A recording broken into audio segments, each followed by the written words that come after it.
Bill Gates, welcome to 7:30. Thank you.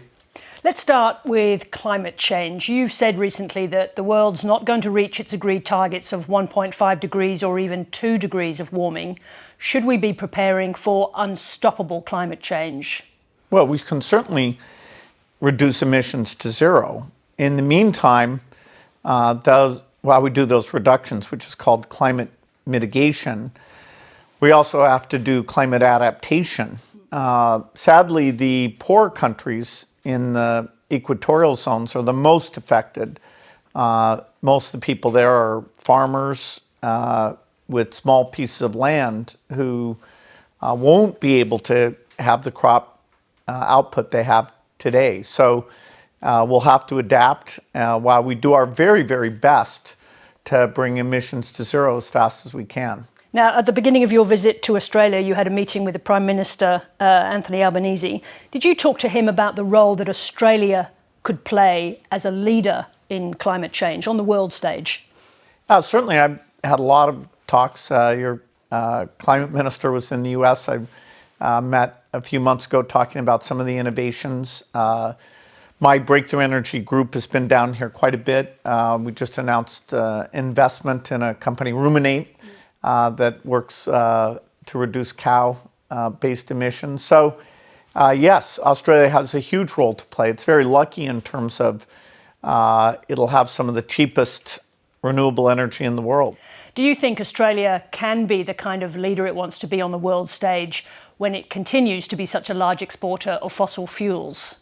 Well, I think Australia will be able to export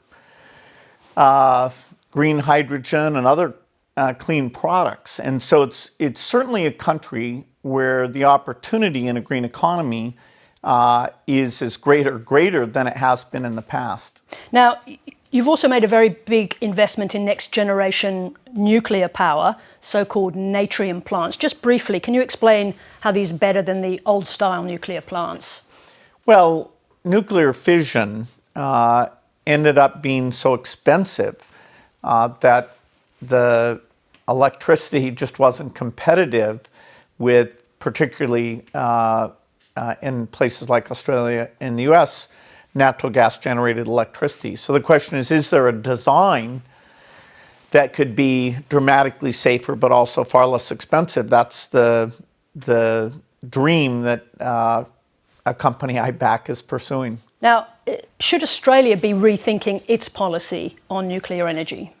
Well, Australia doesn't need to get engaged on this. Australia gets to watch over the next 10 to 15 years and see if this next generation, in terms of its cost, safety, waste disposal, meets these very high goals. If so, hopefully it'll take a look. Should that be a piece of the energy mix? In the meantime, being very aggressive to take full advantage of Australia's natural endowment to do solar and wind, that's clear cut and beneficial to Australia and the world. Is the threat of the next pandemic as urgent now as the threat from climate change? Well, they're very different. Climate change just gets worse every year as long as you continue emissions. A pandemic, we're likely to go a fair period of time without either a naturally or intentionally caused pandemic. But when it does strike, we saw it's tens of millions of lives and tens of trillions of dollars.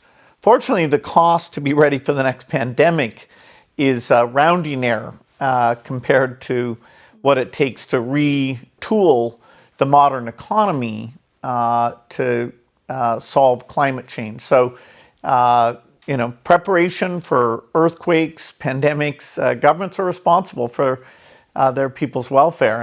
And so a modest investment should make us able to not have a severe pandemic. You just referenced intentional pandemics. Do you harbour any doubts about the origins of COVID-19?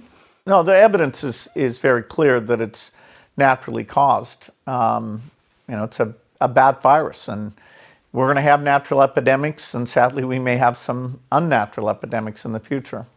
A virulent conspiracy theory emerged during the pandemic that you were using vaccines, using the vaccine rollout to control people, even to the extent of people claiming you wanted to insert chips inside them. Now, a lot of those ideas were spread by tech companies, by platforms owned by tech companies. Did you ever complain to them about those debates going on unchecked? Yeah, I mean, I think every time the question's asked, it helps spread the rumor. So, maybe I should complain even more. But I certainly point out false stories when they're published, or even people who highlight sort of almost silly misinformation. But did you talk to the tech companies about how those debates were being carried out? Yeah, there's a constant dialogue of anybody who gets, this crazy stuff published, of going to the digital platforms and saying, hey, look at this, look at that. Now, it's not just the attacks on you. You say more broadly that digital polarization is one of the forces holding back progress, and it's getting worse. So should you be taking a different approach to how information is managed? Well, every country has different laws and different approaches. I don't have the magic solution to misinformation. Do you wish that Elon Musk hadn't bought Twitter, for example?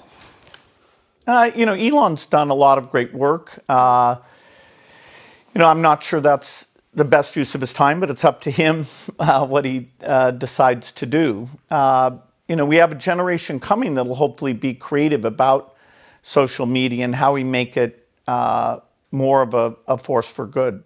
Last year, you pledged to give away almost all of your wealth. What drove that latest decision?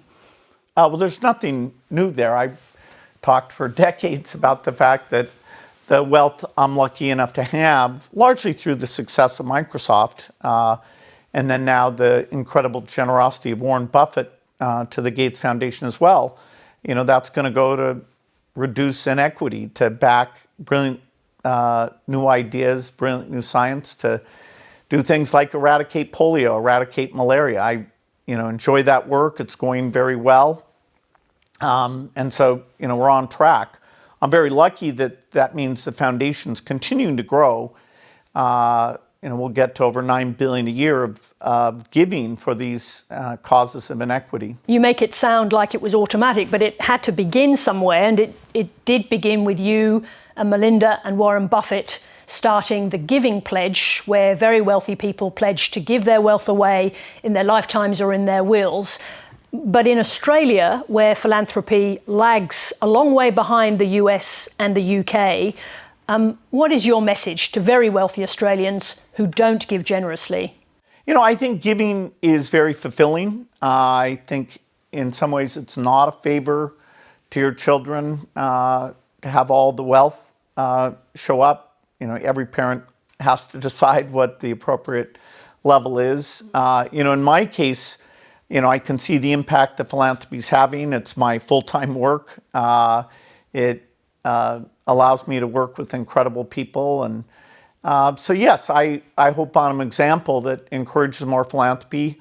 The Giving Pledge is not about pooling money. We simply get people together to share what they're learning, what they're motivated by. And, the dream is that over time, the quantity and quality of philanthropy will improve. After your divorce, I think there was an agreement that the foundation would consider after 2 years whether you and your former wife would still work together. How is it working? Will you continue to work together? I expect we'll continue to work together. My wife, Melinda, does great work. She's an amazing contributor to the work of the foundation. And, it benefits from the skill sets we both bring. Now, one of the issues that's dogged you is that of your relationship with Jeffrey Epstein. Do you regret the relationship that you maintained with him against Melinda's advice and wishes? Oh, I've said that you're going way back in time. But yeah, new audience. I will say for the, over 100th time, yeah, I shouldn't have had dinners with him. Epstein had a way of sexually compromising people. Is that what Melinda was warning you about? No. I had dinner with him, and that's all. And that you regret the relationship, the acquaintance? That I had dinner with him. And the relationship between the foundation and Epstein, which There never was any relationship of any kind. That's the past. Let's go to the future.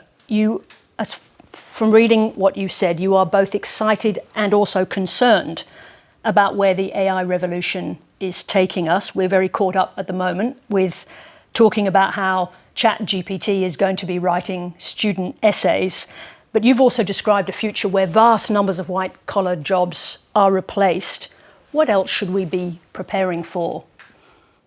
Well, innovation is always going to surprise us. AI is going to help us with teaching kids. It's going to help us with access to healthcare workers, making healthcare more efficient. The economy is always changing. Agricultural productivity, changed the job mix. Very few people are farmers today, and food doesn't require much of your budget. AI is going to affect not just blue-collar jobs, but also white-collar jobs. There'll be plenty of time to adapt as this increased efficiency gives us more economic options. But are there dangers that we haven't foreseen yet? We're talking about the kind of the immediate next step. Where do you see the dangers lying? What should we be preparing for? Well, the digital revolution, things like misinformation, that is unexpected, and this is a whole of society thing. There are unpredictable things that come as you have new technologies. Overall, life today is significantly better than 200 years ago, 100 years ago. So the downsides of modern technology, we have been able to manage those to the benefit of mankind. People are literate. People live 3 times as long as they did before, and this is the next wave of human innovation. And just this question on AI, do you think that AI will ever build a machine to replicate Bill Gates' brain with all its quirks and complexities? No, not exactly. It'll be able to help tutor kids and give medical advice, but it won't match humans. Won't match Bill Gates? Not in the fullest sense of human personality, no. Bill Gates, thank you very much indeed for joining us.